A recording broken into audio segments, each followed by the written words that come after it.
신약성경 사도행전 28장 16절부터 22절까지 말씀입니다. 소망으로 말미암아 라는 말씀의 제목으로 함께 하나님의 말씀을 받도록 하겠습니다. 16절부터 22절 말씀 한 절 한 절 교독하면서 하나님의 말씀을 받겠습니다. 제가 먼저 읽겠습니다. 우리가 로마에 들어가니 바울에게는 자기를 지키는 한 군인과 함께 따로 있게 허락하더라.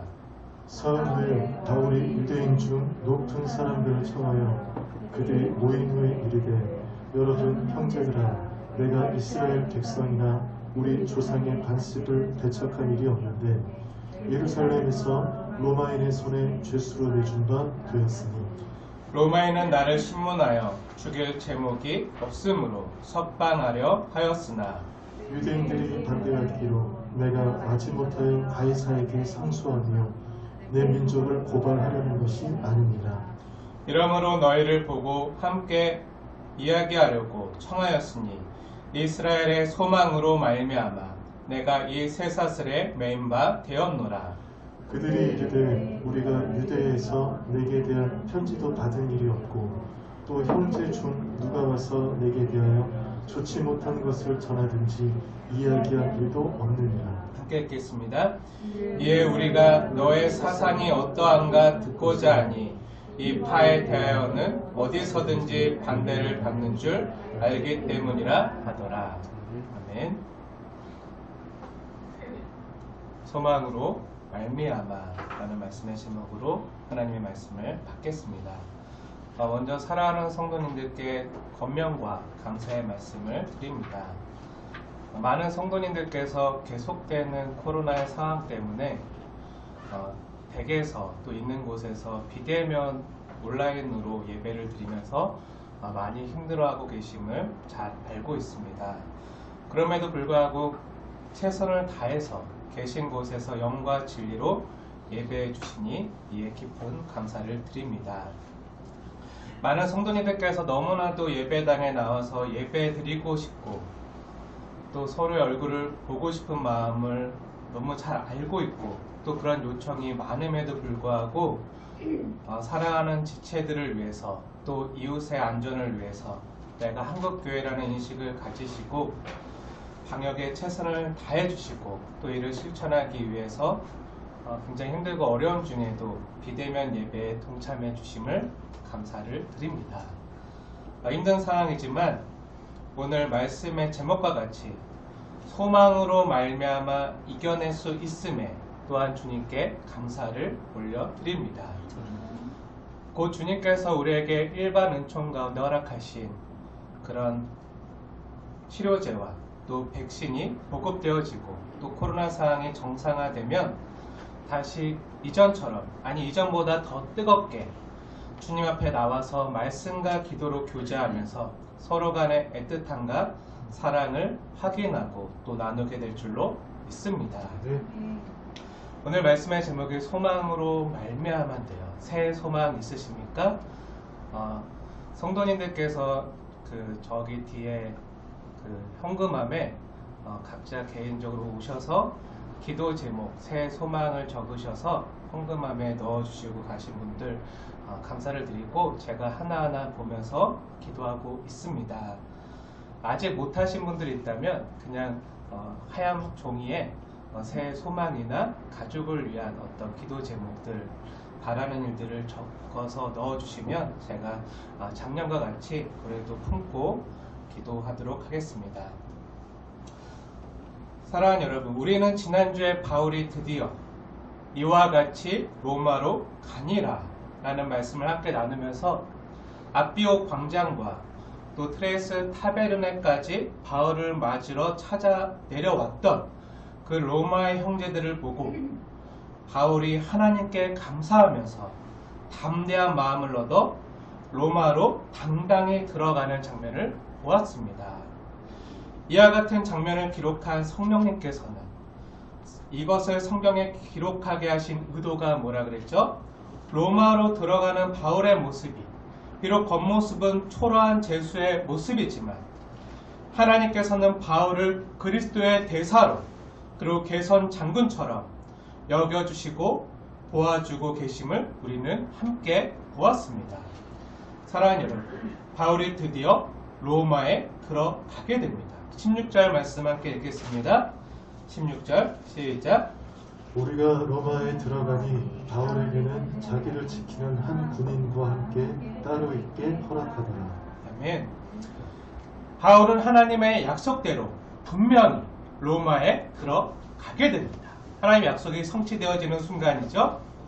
그런데 어쩌면 바울이 전혀 의도하지 않았던 방법으로 또 자기가 생각했던 것보다 훨씬 늦게 들어간다고 생각했을 수도 있어요. 왜 그렇죠? 바울이 3년 전에 예루살렘에 처음 갇혔을 때, 예루살렘에서 유대인들에게 잡혀서 감옥에 넘겨졌을 때, 그날 밤에 주께서 바울 곁에 서서 뭐라 말씀하셨죠? 너가 예루살렘에서 나의 일을 증언한 것 같이 이제 로마에서도 증언하여야 하리라. 이 말씀을 3년 전에 받았거든요. 그럼 그때 바울이 이 말씀을 주님께 받고 이제 곧 풀려나서, 나는 아무 죄가 없으니까 이제 곧 풀려나서 자유의 몸으로, 이전에 1차, 2차, 3차 전도여행을 했던 것처럼 이제 자유의 몸으로 로마에 가서 복음을 전할 수 있을 거라고 기대했을 수도 있는 거죠. 그런데 그때보다 훨씬 더 늦게 계속 감옥에서 억울한 재판만 5번에 걸쳐서 받으면서 훨씬 늦게 3년이나 제수의 신분으로 그 감옥 구석텅이에 있어야만 했는지, 또 이 로마까지 와서도 자유의 몸이 아니라 제수의 몸으로 다시 감옥에 가고 재판을 받아야만 하는지, 그것이 이해하지 못할 수도 있어요. 주님께서는 분명히 3년 전에 너가 로마에 가서 복음을 전할 것이다, 이렇게 하셨을 때요, 어쩌면 주님이 지금 허락한 모습은요, 바울이 생각하거나 기대했던 모습이 아닐 수도 있어요. 지금 바울이 기빈으로 초대되어서 로마의 원형 극장에 서서 수만 명을 모아놓고 담대하게 설교하거나 강연하는 게 아니잖아요. 호텔에서 말씀 세미나를 열거나 왕궁에 초대받아서 조찬 기도를 하는 게 아니잖아요. 어떻게 하죠? 감옥에 들어가서 복음을 전하는 거예요. 감옥에서 만나는 극히 제한된 소수의 사람들에게만 조용히 복음을 전하는 거죠. 바울이 원하던 방법과 바울이 원하던 때가 아닐 수 있지만, 그래서 마음이 힘들었지만 나중에 돌이켜보니까 바울이 뭐라고 고백하죠? 이 모든 것이 하나님의 은혜였습니다. 하나님께서 주님의 뜻을 이 땅에서 놀랍도록 이루어가시는 하나님의 방법을 깨닫고 하나님께 감사하고 하나님을 찬양하는 장면을 우리 나중에 서신서를 통해서 보게 됩니다. 우리가 이미 전에 여러 차례 확인했잖아요. 바울이 빌립보서 1장 12절에 고백하는 것처럼 감옥에 갇혀서 제수의 몸이 되어서 감옥에 갇히고 재판을 받고 이러면서 이스라엘과 로마의 총독이나 친위대나 고관 대작들에게 복음을 전하게 되므로 이로 인해서 복음의 진보가 일어나게 되었습니다. 이것 때문에 내가 하나님께 감사하고 너희가 이것을, 내가 당한 이 일들을 다 알기를 원한다 라고 사도가 고백하고 있잖아요. 사랑하는 여러분, 우리가 여기서 눈여겨보아야 될 것이 하나 있습니다. 물론 하나님 나라 입장에서 보면요, 엄청난 복음의 진보가 일어난 거예요. 이렇게 로마로 들어가서 복음을 전한 그 바울의 복음이 미랄이 돼서 얼마 지나지 않아서 로마는 국교화가 됩니다. 그리스도 앞에 무릎을 꿇고 로마 전체가 복음 앞에 항복하면서 나오는 모습을 보게 돼요. 그리고 로마가 깔아놓은 모든 길을 통해서 전 세계로 주 예수님의 복음이 전파되고 하나님 나라가 확장되는 것을 우리는 또한 역사를 통해서 잘 알고 있습니다. 엄청난 복음의 진보가 일어나게 된 것이죠. 그런데 바울이 나중에 되돌아서서 보니까 그때서야 내가 당한 그때의 아픔들과 그 고난과 어려움들이 하나님의 일하심이었고 하나님의 개입하심과 간섭 가운데 복음의 진보가 일어나도록 하기 위해서 하나님이 나에게 허락하셨던, 내가 그 복음의 통로로 쓰임 받았다, 이것을 뒤늦게 깨닫고 하나님께 감사하고 있는 것을 보게 돼요. 물론 이게 주님께 잡힌 바 된 바울이 간절히 원하는 바였고요, 또 소망이었기 때문에 바울이 기뻐하면서 자신이 당한 일들을 감사하고 있다고 할 수가 있어요. 그럼에도 말이죠, 여러분, 바울이 당했던 일들이 어떤 일들이죠? 고난 당하는 일들이에요. 바울이 전혀 기대하지 않았던 일들이에요. 물론 나중에 하나님께 큰 감사와 찬양과 영광을 돌렸지만, 조금 전 말한 대로 바울이 로마에 가서 복음을 전할 거라면 기왕이면 자유의 몸으로 많은 사람들의 환영을 받으면서 예전 1차, 2차, 3차 전도여행 할 때처럼 많은 이방인 교회의 후원과 지원을 받아서 많은 동역자들과 함께 연합해서 힘있게 로마에서의 복음 사역을 하기를 원했을 수도 있잖아요. 그게 더욱더 효율적일 수도 있잖아요. 그렇게 들어가서 정말 원형 경기장이나 그 극장에서 정말 힘있게 복음을 선포하고 전하고 싶었을 수도 있잖아요. 그 전에 전도여행을 할 때처럼. 그렇게 로마 황제나 로마의 많은 귀족들과 같은 유력자들에게도 효과적으로 복음을 전하고 싶었을 수도 있잖아요. 근데 어떻게 하죠? 아무 힘없이 도수장에 끌려가는 어린 양 마냥 쇠사슬에 묶여서 감옥에 갇혀서 제한된 운신의 몸으로 정말 자기를 지키는 간수장이나 시위대, 그 소수의 몇몇 사람들에게만 한정적으로 복음을 전할 수밖에 없는 그런 상황이에요. 이것이 나중에 돌이켜보니까 복음의 진보를 위해서, 하나님 나라를 위해서 하나님께서 허락하신 일이고 사도가 당한 일들이었죠. 하지만 그 일을 당할 당시에는 어떠했을까요? 그 당시에는요, 내가 왜 이렇게 오랜 시간 동안 하나님의 약속의 말씀 분명히 받았는데 왜 내가 계속 감옥에 있어야 되지? 언제 끝날지 모르는 거. 재판은 계속되는데 재판에서는 계속해서 더 힘들어지고 1차, 2차, 3차, 4차, 5차 가도록 자기가 죄가 없음에도 불구하고 부지의 선고가 안 내려지는 거예요. 다 죄가 없다는 거 알지만 계속 감옥에 갇혀 있어야만 되네. 왜 내가 계속 이렇게 자유를 못 누리고 감옥에 갇혀 있어야 되고 이유 모를 아픔을 당하고 억울한 일을 당하고 욕을 먹고 채찍에 맞고 박해를 받고 핍박을 받고 감옥에 갇히고 풍랑을 만나고 파선을 당하고 고난을 당하는지 그 당시에는 이해할 수가 없는 거, 힘든 거죠. 사랑하는 여러분, 오늘 우리가 함께 읽은 본문의 내용들을 한번 보시기 바랍니다. 자세히 보세요.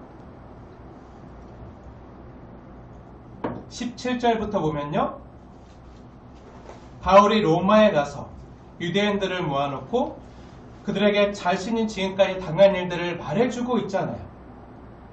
이미 우리가 여러 차례 앞에서 살펴봤던 내용들이에요. 바울이 주 예수님의 복음을 전하다가 예루살렘에서 유대인들에게 잡혀서 죄수가 되고 감옥에 갇히고, 18절, 로마인들은 바울을 재판하고 신문해 보니까 로마의 총독이나 많은 로마의 대신들은 바울이 죄가 없다는 것을 알아서 석방하려고 했지만 유대인들이 어떻게 했죠? 19절, 반대했어요. 그래서 어쩔 수 없이 바울이 로마 황제였던 가이사에게 상소해서, 로마 시민권자였기 때문에 상소해가지고 이렇게 제수의 신분으로 로마까지 온 거예요. 지금까지 바울이 말한 내용들을 보면 뭐죠? 내가 이러이러한 고난 가운데 로마로 올 수 있었다, 이거를 말하고 있는 거잖아요. 그런데 바울이 뭐라고 하죠? 내가 지금까지 나의 동포인 유대인들에게 이렇게 억울한 일을 당하고 부당한 일을 당하고 수많은 아픔과 고난을 받았지만, 그러니 지금 내가 로마 황제인 가이사에게 나가 나의 무죄함을 밝히고 나를 무고죄로 지금까지 나를 힘들게 한 너희 유대인들이 준엄한 법의 심판을 받게 될 것이다. 이렇게 말하지 않고 뭐라고 하죠? 너희들 그동안 나 힘들게 했지. 두고 봐라. 로마 시민권자인 내가 로마 황제한테 말해서 너희들 다 혼내줄 거야. 하지 않고 뭐라고 하죠? 나는 내 민족을 고발할 생각이 전혀 없다는 거. 나는 나의 민족을 사랑하고 나의 진심을 너희가 알기를 원해서 너희를 직접 보고 함께 이야기하려고 지금 청하였다는 거잖아요. 사도는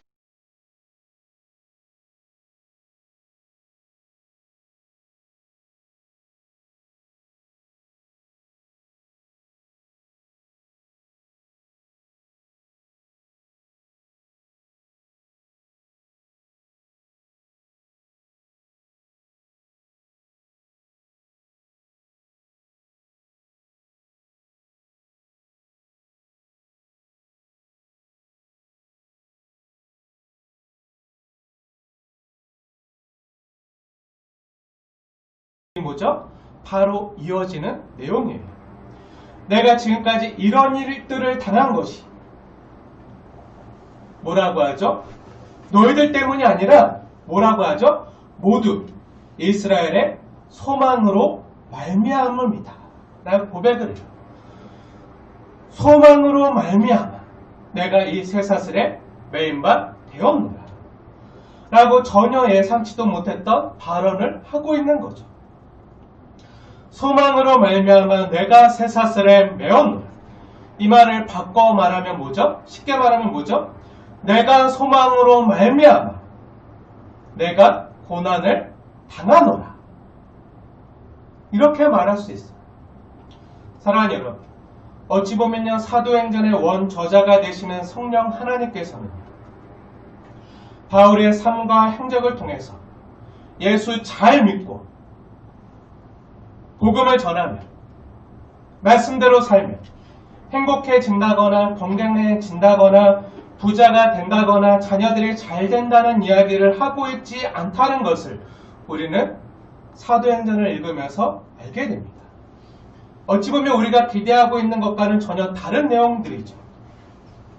우리를 비롯해서 교회 다니는 많은 성도님들이 기대하는 내용과는 다른 것. 많은 주국교회에 다니는 성도님들은요, 예수 잘 믿고, 복음 전하고, 봉사하고, 말씀을 의지해서 주를 위해 살며, 문제 해결받고 잘 될 것을 기대하죠. 하지만 사도행전 전체를 통해서, 그리고 오늘 본문에서 우리에게 깨닫게 하시는 것이 무엇이죠? 예수 잘 믿어서 문제 해결받는 것이 아니라, 오히려 예수를 만나서 예수를 믿어서 예수님 때문에 삶의 문제가 더 힘들어질 수 있다는 것을 우리가 알라는 거예요. 오늘 본문에서 바울이 고백하고 있고 또 그동안 겪었던 내용들의 사실이죠. 어느 시대나 교회에서는요, 예수님을 믿으면 모든 문제가 해결된다고 말을 해요. 물론 사실이죠. 맞는 말이에요. 그런데 여기서 말하는 모든 문제는요, 말 그대로 모든 문제, 궁극적인, 가장 근원적인, 근본적인 문제가 해결된다는 거예요. 모든 문제의 근원인 죄와 사망의 문제를 해결하는 거죠. 우리를 아프게 하고 눈물 짓게 하고 우리를 힘들게 하는 모든 문제의 근원에 죄가 있어요. 사망이 있어요. 이것을 해결해야지만 돼요. 죄와 사망의 문제를 해결하고 우리가 어떻게 영생과 구원을 얻는가 하는 가장 근원적이고도 중요한 문제, 이것에 대해서 성경은요, 오직 예수 그리스도를 통해서 예수를 믿음으로 죄와 사망의 문제를 해결하고 영생과 구원을 우리가 은혜로 얻을 수 있다는 것을 말을 해요. 저 역시 이러한 복음의 내용을 확실히 믿을 뿐만 아니라 언제든지 복된 성도님들에게 믿음으로 선포하고 있습니다. 여러분도 믿으십니까? 아멘. 네, 성경에서 말하는 문제 해결은요, 이러한 인간의 삶의 근원적인 문제 해결이에요. 죄와 사망의 문제를 어떻게 해결할 것인가. 그런데 성경을 우리가 읽으면서 당면하는 문제는요, 근원적인 문제에 대한 근본적인 구원의 길인 예수에 대해서만, 예수가 길이요 진리요 생명이라고 그 방향을 가리키지, 구체적으로 우리가 이 땅에서 당면하며 맞부딪히는 살아가는 고단한 삶의 현실에 대한, 우리 살림살이에 대한 상세한 문제 해결책을 제시하고 있진 않다는 거예요. 오히려 예수를 인격적으로 만나고 예수를 믿고 나서 이 땅에서 더 많은 문제가 생기는 것을 보게 돼요. 예전에 예수를 모를 때는 문제가 아닌 것들이 이제 예수를 믿고 보니까, 정말 진실하게 거짓말하지 않고 정직하게 살려다 보니까, 말씀대로 살려다 보니까 삶이 더 힘들고 고달파졌어요. 왜죠? 예전에는 공중것을 잡은 자, 악한 영들이 거짓의 아비에 속한 자들로 그냥 살 때는 아무 그것이 문제가 안 됐는데, 이제 하나님의 통치 아래서 하나님의 백성으로 살려다 보니까 이 공중것을 잡은 자, 악한 영들이 그냥 놔두지 않는 거예요. 이 두 세계가 싸우는 거죠. 충돌하는 거예요. 공중것을 잡은 자, 세상의 통치를 받을 것인가? 아니면 하나님의 통치를 받을 것인가? 하지만 살아가는 현장은 이 땅에서 동일해요. 그럼 이 땅에서 누구의 통치와 다스림을 받을 것인가? 우리 성도들은요, 우리 믿는 사람들은 이 땅에 살지만 세상 공중것을 잡은 자의 그 악한 영들의 통치가 아니라 하나님의 통치를 이 땅에서 받으면서 살 것을 고백하고 하나님께 충성을 서약하며 살아가기 때문에 그 두 세계가 충돌하는 거죠. 충돌하는 거예요. 예전 일제시대에 우리가 대한민국 임시정부의 통치와 다스림을 받는데 악한 그 일본 제국주의자들이 침략해 들어와서 창씨개명하고 자신들에게 신사참배하고 자신들을 섬기라고 했을 때 그것을 거부하는 사람들로 같은 현장에 살지만 우리는 대한민국 사람입니다. 하고 대한민국 임시정부의 통치를 받는 사람으로 이 땅을 살아가는 것과 똑같은 거죠. 지금 사도가 말하고 있는 것이요, 바로 이것을 알라는 거예요. 여기서뿐만 아니라 우리가 이미 여러 번 살펴봤던 것처럼요, 바울이 감옥에서 죄수의 신분으로 빌립보 교회에 써서 보낸 편지인 빌립보서에서 뭐라고 하죠? 다시 한번 확인해 볼까요? 다 찾아서 함께 보겠습니다. 신약성경 빌립보서입니다. 빌립보서 1장 12절 13절 말씀.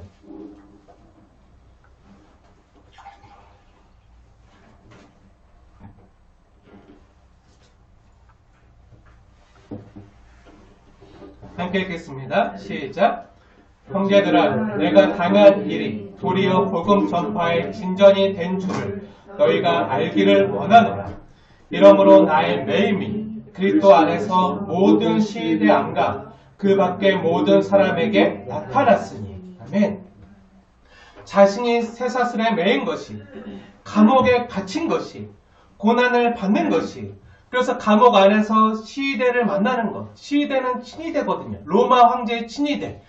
그 로마 황제의 친위대는 누구겠어요? 가장 로마 황제가 믿는 가장 최측근인 그 대신들. 그런 사람들, 그 밖에 또 모든 사람들에게 복음이 나타났습니다. 이로 인해서 복음 전파의 진전이 된 줄로 알기를 원합니다. 자신이 쇠사슬에 매인 것이요, 감옥에 갇힌 것이요, 이러한 고난을 받는 것이요, 내가 당한 모든 일들이 도리어 복음 전파의 진전이 되었다는 고백입니다.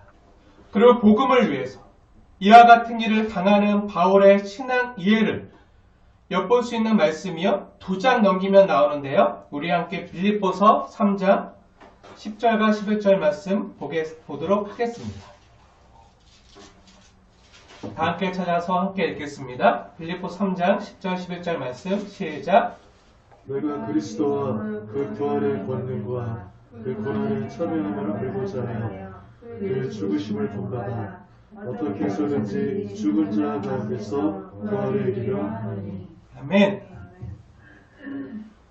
그 고난에 참여함을 알고자 하여 그의 죽으심을 본받아 어떻게 해서든지 죽은 자 가운데서.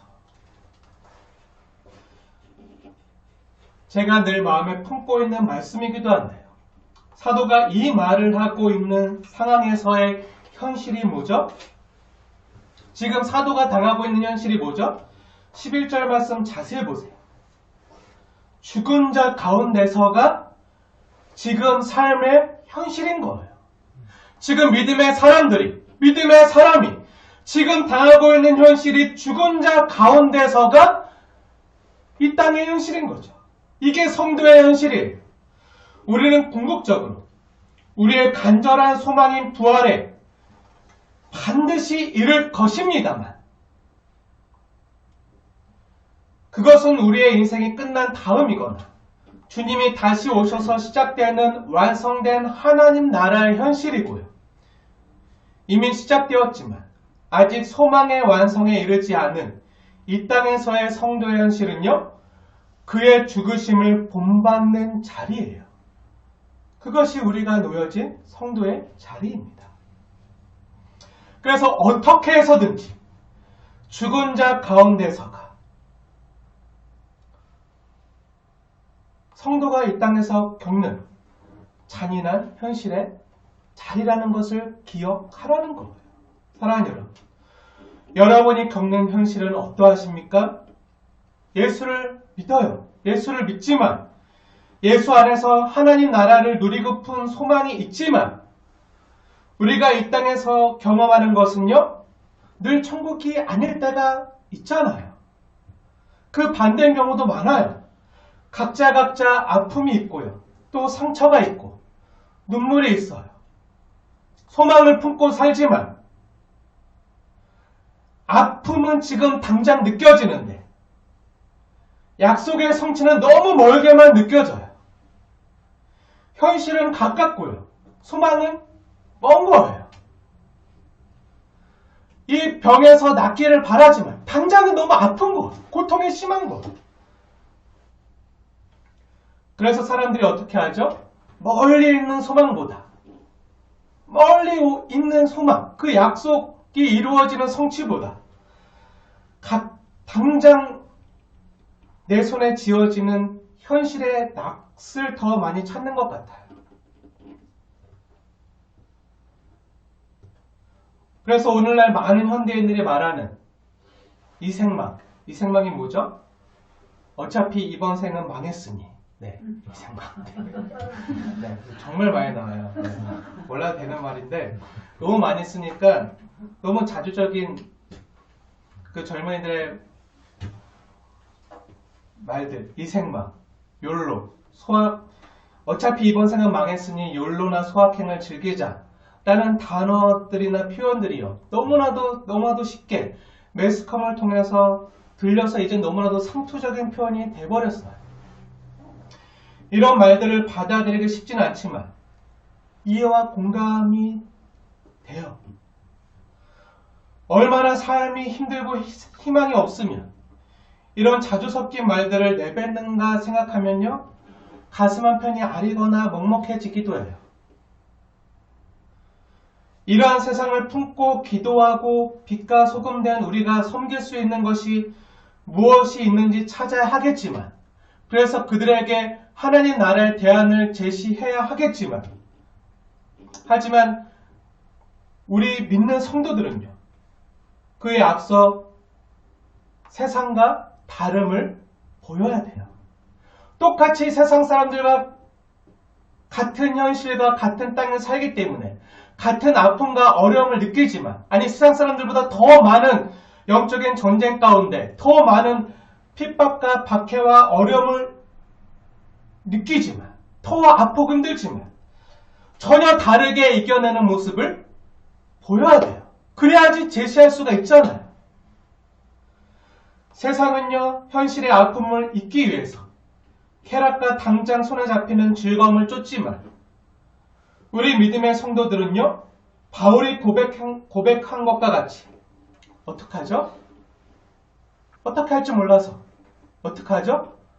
어떻게 해서든지, 바울도 어떻게 해서든지, 어찌할 수 없는 이 현실과 상황 가운데, 하지만 어떻게 해서든지 하나님 말씀을 붙들고 어떻게 해서든지 죽은 자 가운데서, 고난 가운데서, 아픔 가운데서 부활에 이르려 하는 소망으로 이 땅과 현실을 살아가는 사람들인 줄 믿으시기 바랍니다. 오늘 바울의 고백을 들으십시오. 내가 소망으로 말미암아 쇠사슬에 매인 바 되었노라. 소망 때문에 내가 쇠사슬에 매였노라. 이 소망 때문에 쇠사슬에 매어도 기뻐할 수 있다는 거예요.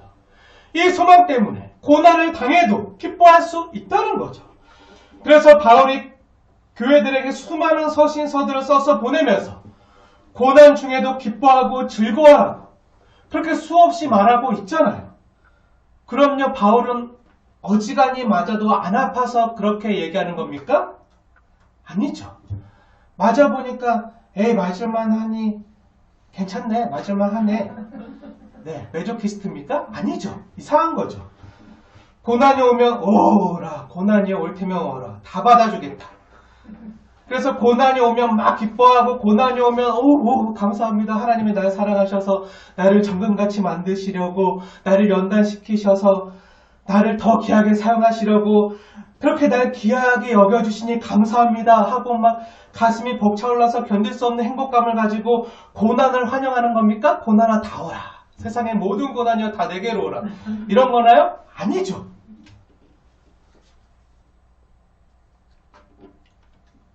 그러지 못한 거예요. 고난이 오면 아파요. 고난이 오는구나, 또 오는구나, 땡큐. 저기 대적들이 오는구나, 저기 또 원수들이 오는구나, 나를 방해하려고 하는구나, 나를 또 잡아가려고 하는구나, 나를 또 채찍질 하려고 하는구나. 와, 감사하다. 와, 감사하다. 너무 감사하다. 이들로 인해서 내가 더 정금같이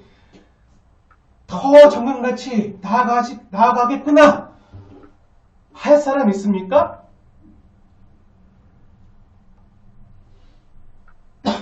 그런 사람 없습니다.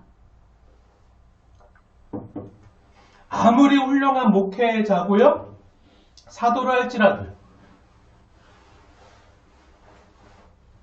고난이 오면요, 아픈 거예요. 고난이 오면 힘든 거예요.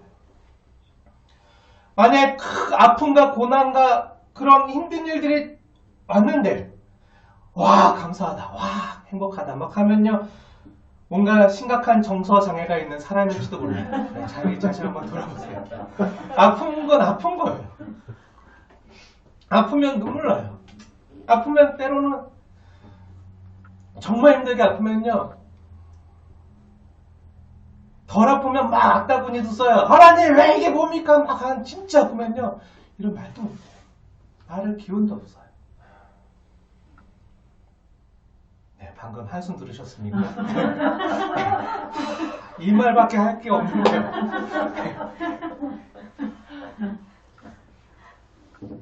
고난이 오면요, 진짜 한숨밖에 안 나와요. 아픕니다. 진짜 아파요. 눈물을 흘릴 만큼 고통스럽다면요, 그건 정말 아픈 거잖아요. 바울도 아팠고요, 예수님도 아팠어요. 바울도 눈물을 흘렸고요, 예수님도 눈물을 흘리셨어요. 하나님의 아들이라고 눈물을 안 흘리지 않아요. 아프면 눈물을 흘리는 거예요.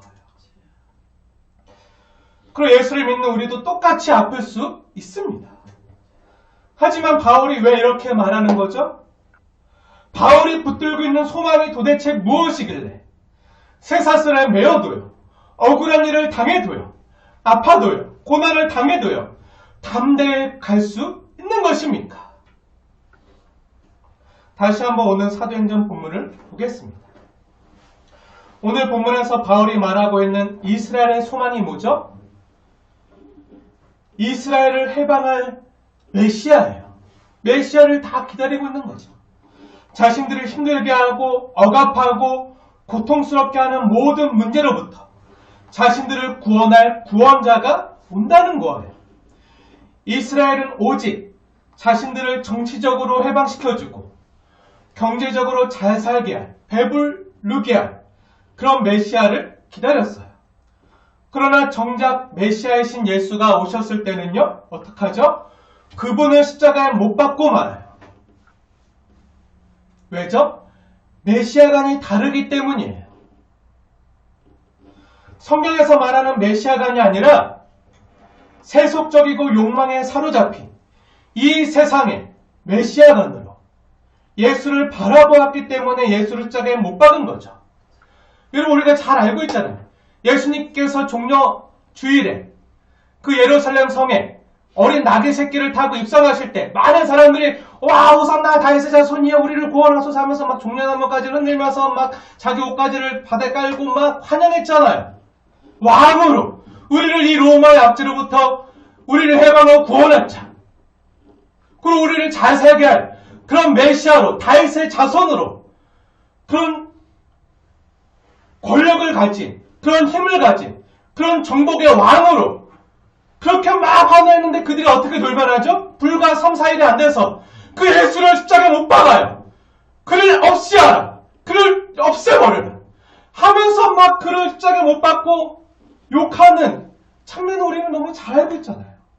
오늘 오전에 우리 주일학교 어린이들도 이러한 내용에 대해서 우리 김병욱 목사님께서 잘 말씀해 주셨는데 자기가 생각하고 있던 그 메시아에 대한 그 구원자에 대한 생각이 다른 거예요. 성경에서는 너희를 위해서 구원할 이 메시아가 왜 말이 아니라 나귀 새끼를 타고 오죠? 그거에 대해서 분명히 성경은 얘기해주고 있어요. 권력이나 정복의 왕이 아니라 겸손의 왕으로, 공의 왕으로 오시는 분이기 때문에. 하지만 세속적이고 욕망에 사로잡힌 이 세상의 메시아관으로 보니까 전혀 다르게 보는 거죠. 기대했던 그 메시아가 아니네? 이 예수는 메시아가 아닌가 보다. 죽여 없애! 그리고 다른 메시아를 지금도 이스라엘을, 유대인들은 지금까지도 기다리고 있는 거예요. 그런데 심지어 예수님의 제자들도 그랬어요. 그래서 예수님께서 십자가에 달리실 때 다 도망가잖아요. 그리고 심지어 누가복음 24장에 보면요. 한번 볼까요? 누가복음 24장 21절에 보면 예수님의 제자들마저 예수님께서 죽은 지 사흘 만에 약속대로 살아나시고 부활하셨다는 소식이 들려졌음에도 불구하고 그 예수님의 제자들이 뭐라고 하면서 내려가죠? 24장 21절 보세요. 그 엠마오로 내려가는 그 제자들이 이렇게 말해요. 우리는 이 사람이 이스라엘을 속량할 자라고 바란노라 라고 고백하는 것을 볼 수가 있어요. 예수님이 자신들을 정치적으로 경제적으로 구속할 자라고 생각했다는 말이죠. 한번 자세히 보세요. 누가복음 24장.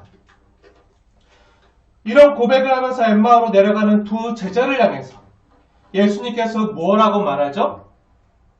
우리가 지난 3년간 예수님을 잘 따라다니면 이 로마로부터 우리를 해방시켜서 내가 예수님 우편에서 아니면 예수님 좌편에서 국무총리로 아니면 경제부총리로 이렇게 일하게 될 줄 알았는데 틀렸어. 이미 끝났어. 다시 고기나 잡으러 가자 하고 내려가고 있던 그 제자들 향해서 예수님께서 뭐라고 말씀하시죠? 누가복음 24장 25절부터 27절 말씀까지 함께 읽겠습니다. 시작. 이르시되 미련하고 선지자들이 말한 모든 것을 마음에 더디 믿는 자들이여 그리스도가 이런 고난을 받고 자기의 영광에 들어가야 할 것이 아니냐 하시고 이에 모세와 모든 선지자의 글로 시작하여 모든 성경에 쓴 바 자기의 가난한 것을 자세히 설명하시니라. 아멘. 부활하신 예수님께서 직접 나타나셔서 아직도 잘못된 그릇된 메시아가 안에 사로잡혀 있는 자기의 제자들, 3년 동안 가르쳤음에도 불구하고 하나님 나라가 무엇인지 깨닫지 못하는 그 자기의 제자들을 향해서 내가 지금까지 너희들에게 가르쳐줬던 모든 것, 모세와 모든 선지자의 글로 시작하여 모든 성경에 쓴 바 자기의 가난한 것, 그게 뭐죠? 그리스도가 이런 고난을 받고 자기의 영광에 들어가야 할 것이 아니냐. 이것이 구약 성경에서 말한 모든 성경에 쓴 바, 구약 성경에서 말한 참된 이스라엘의 소망이라는 거예요. 이 소망이 어떻게 이루어진다고요? 26절. 그리스도가 이런 고난을 받고 자기의 영광에 들어가야 될 것이 아니냐. 그리스도가 고난을 받아야지 그 소망이 이루어진다는 거예요. 무슨 말이죠? 고난은 필수라는 거예요. 선택이 아니라 필수라는 거죠. 실제로 예수님께서 27절에 말씀하고 있듯이 모세와 모든 선지자들의 글들이 구약 성경의 메시아에 대한 모든 예언은요, 고난받는 종으로서의 메시아를 우리에게 그려주고 있어요. 한두 번이 아니라 곳곳에서. 그 대표적인 것이 우리가 너무 잘 아는 이사야서 53장 말씀입니다. 정말 그런가 한번 찾아보겠습니다. 구약 성경 이사야서 53장 말씀. 53장 전체 말씀이 다 그것을 얘기해줘요. 다 읽고 싶지만 시간 관계상 다 읽지 못하고요. 3절부터 5절까지의 말씀 제가 읽겠습니다. 하나님의 말씀으로 받으십시오. 그는 멸시를 받아 사람들에게 버림받았으며 간고를 많이 겪었으며 질고를 아는 자라. 마치 사람들이 그에게서 얼굴을 가리는 것 같이 멸시를 당하였고 우리도 그를 귀히 여기지 아니하였도다. 그는 실로 우리의 질고를 지고 우리의 슬픔을 당하였거늘 우리는 생각하기를 그는 징벌을 받아 하나님께 맞으며 고난을 당한다 하였노라. 그가 찔림은 우리의 허물 때문이요 그가 상함은 우리의 죄악 때문이라. 그가 징계를 받음으로 우리는 평화를 누리고 그가 채찍에 맞음으로 우리는 나음을 받았도다. 아멘.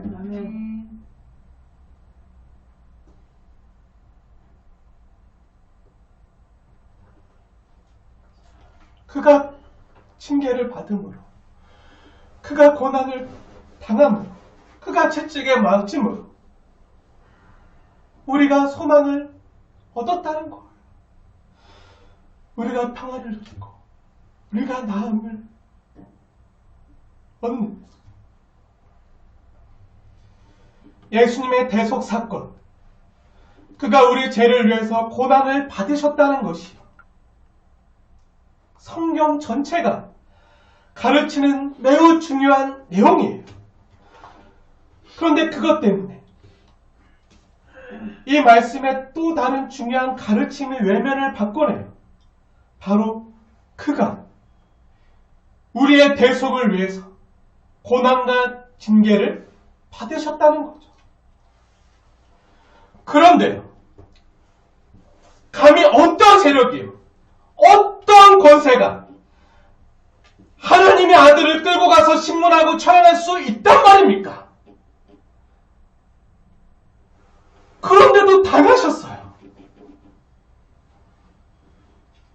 하나님의 어린 양 되신 예수님은요, 하나님이신데도, 하나님의 아들님이신데도, 그런데도 당하셨어요.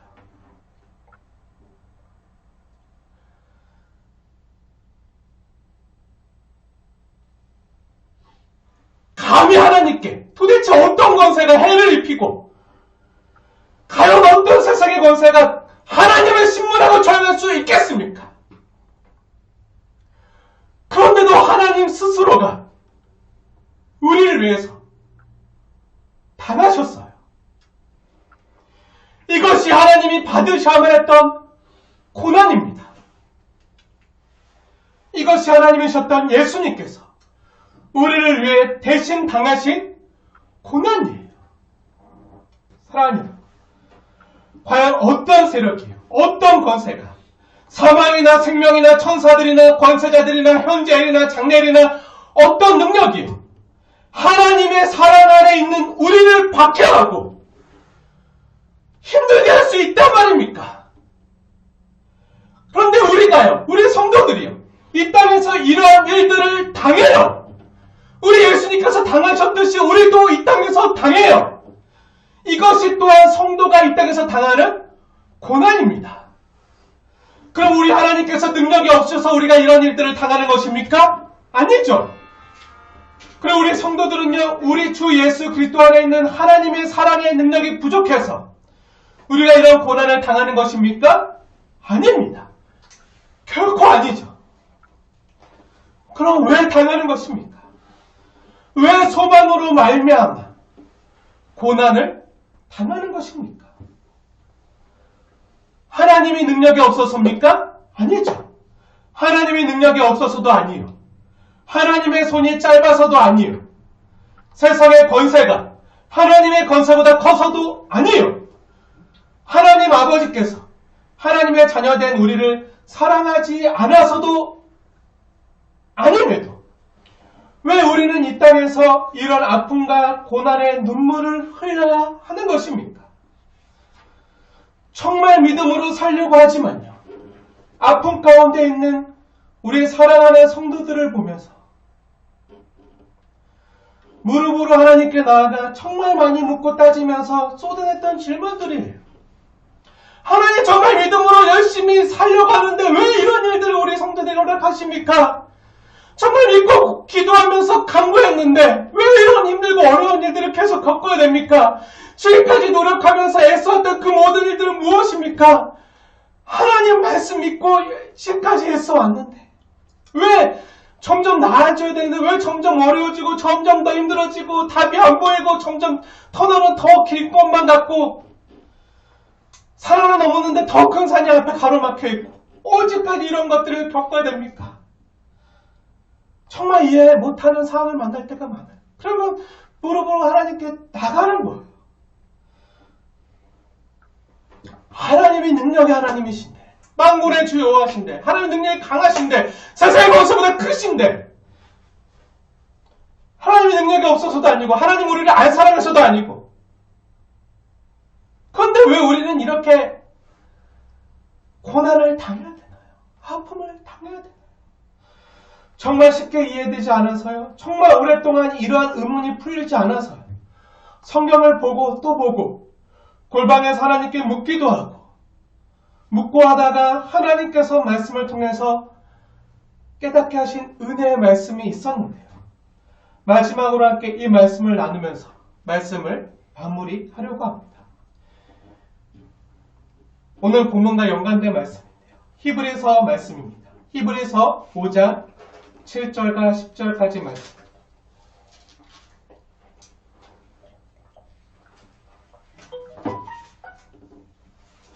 히브리서 5장 7절부터 10절까지 말씀.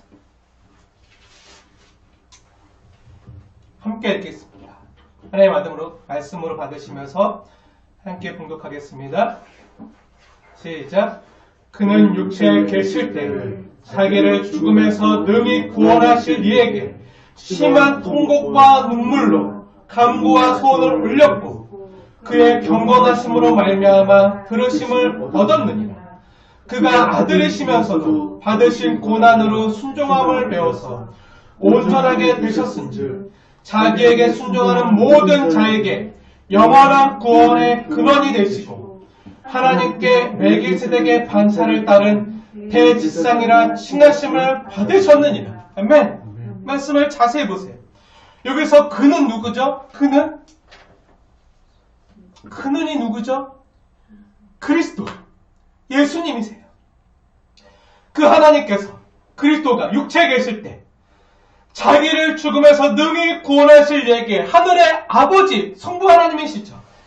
하나님에게 심한 통곡과 눈물로 예수님도 눈물을 흘리셨어요. 통곡하셨어요. 간구와 소원을 올리셨어요. 그만큼 힘드셨다는 거죠. 사랑하는 여러분, 예수 그리스도께서요, 우리의 죄의 문제를 해결하기 위한 대제사장이 되신 이유를 성경은 무엇이라고 얘기하고 있나요? 오늘 본문을 자세히 보세요. 8절. 그가 아들이시면서도, 그가 하나님의 아들이시면서도 받으신 고난으로 순종함을 배워서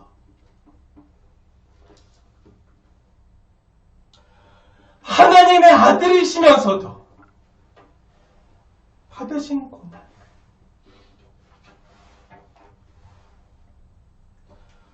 왜죠?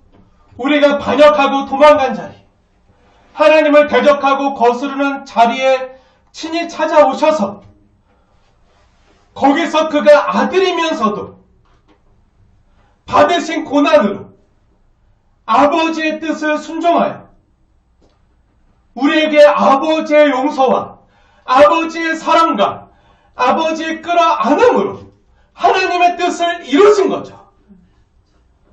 그렇게 그리스도는 우리 모두의 구원의 근원이 되신 거예요. 하나님의 뜻을 저버리고 도망간 우리를 열심히 찾아 달려오시고 두드리시고 쫓아 들어오셔서 죽음의 자리에 있던 우리에게 우리를 건져서 우리를 품에 안아서 부활의 문을 열고 우리를 끌고 나아가는 그 주님, 그렇게 아들이면서도 받으신 고난으로 순종함을 배워서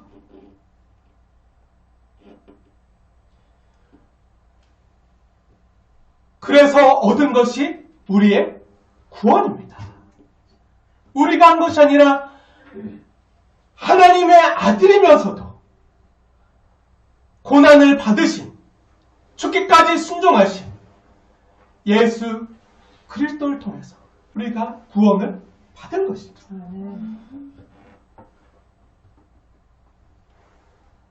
우리의 그 고난의 순종으로 말미암아 예수님께서 하나님의 아들이면서도 받으신 고난으로 순종함을 배워서 온전하게 되신 것처럼 하나님께서요, 우리를 자녀 삼아 주셨습니다. 하나님의 자녀로 품에 안아 주셨어요. 우리 하나님의 능력이 없는 것도 아니고요, 하나님의 손이 짧은 것도 아니고, 하나님 우리를 안 사랑해서도 아니고요, 하나님 아버지께서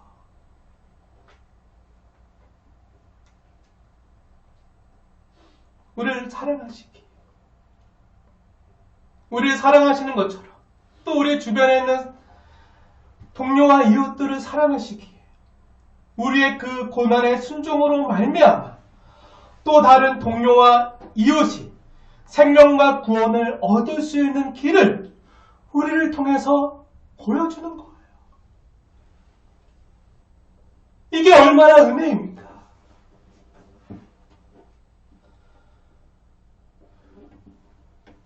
죽을 수밖에 없던 우리요, 형벌 받을 수밖에 우리를 용서해 주신 것만도, 구원해 주신 것만도, 생명 주신 것만도, 또 하나님의 자녀 삼아 주신 것만도 감사한데요, 우리의 삶을 통해서 고난의 순종으로 말미암아 또 다른 동료와 이웃의 구원을 얻을 수 있는 그런 통로로 우리를 사용하신다는 거예요.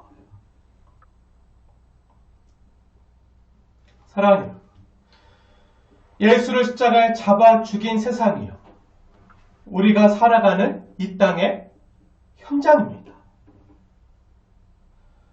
우리의 이 땅에서의 현실, 우리가 사는 세상은요, 아픔과 고난을 야기할 수밖에 없는 곳이에요. 그리스도를 세상에 십자가에 못 박은 세상이요, 그리스도를 따르는 우리를 가만두겠습니까? 그래서 아픔이 있고 핍박이 있고 고난이 있어요. 하지만 그 아픈 삶의 자리에서 하나님의 크신 은혜를 예수 안에서 받아 예수께서 열어놓으신 부활의 길로 들어서는 일이 바로 매일매일 예수님으로 인하여 우리를 붙잡아서 부활의 길로 넘기시며 붙들어 부활의 완성으로 인도하시는 줄 믿으시기 바랍니다. 이것이 죽은 자 가운데서 부활에 이르는 우리가 소망으로 말미암아 이 쇠사슬에 내어 가지만 담대히 한 걸음 한 걸음 나아갈 수 있는 믿음의 길입니다. 하나님의 아들임에도 불구하고 우리를 위해 죽기까지 순종하신 예수님을 믿는다는 삶의 고백이기도 합니다. 이러한 믿음의 고백 가운데